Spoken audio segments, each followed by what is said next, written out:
Welcome to the Banker Lamp. Please enjoy the video. In this video, I will help how to study for engineering students. Begin by breaking subjects into manageable modules and create weekly goals. Schedule short focus sessions, alternate subjects to avoid fatigue, and use spaced repetition. Build a habit of reviewing notes within 24 hours and solving one graded problem daily to reinforce learning. Keep sessions under 60 minutes with short breaks to stay sharp and consistent throughout the semester. In this video, I will help how to study for engineering students. Focus on active methods. Solve past exams under timed conditions, explain topics out loud as if teaching, and convert notes into diagrams.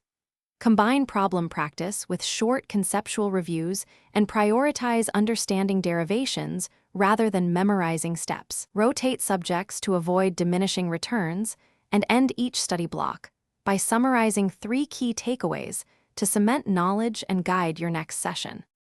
In this video, I will help how to study for engineering students. Quick recommendation: the Echo Dot smart speaker is great for setting focus timers, playing ambient study music, and giving voice reminders, which keeps your hands free for notes. It brightens your study space and simplifies routine tasks with a friendly voice.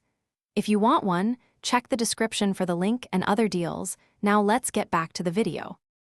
In this video, I will help how to study for engineering students. Equip yourself with a reliable calculator, simulation software, and the recommended textbooks. Bookmark lecture recordings for quick review. Create concise formula sheets and annotate with example problems, then check results with simulations. Balance solo study with group sessions to expose blind spots and compare solution techniques. And keep an organized digital folder for each course to speed up revisions before tests. Thanks for watching. If this was helpful, leave a like and consider subscribing. See you next time.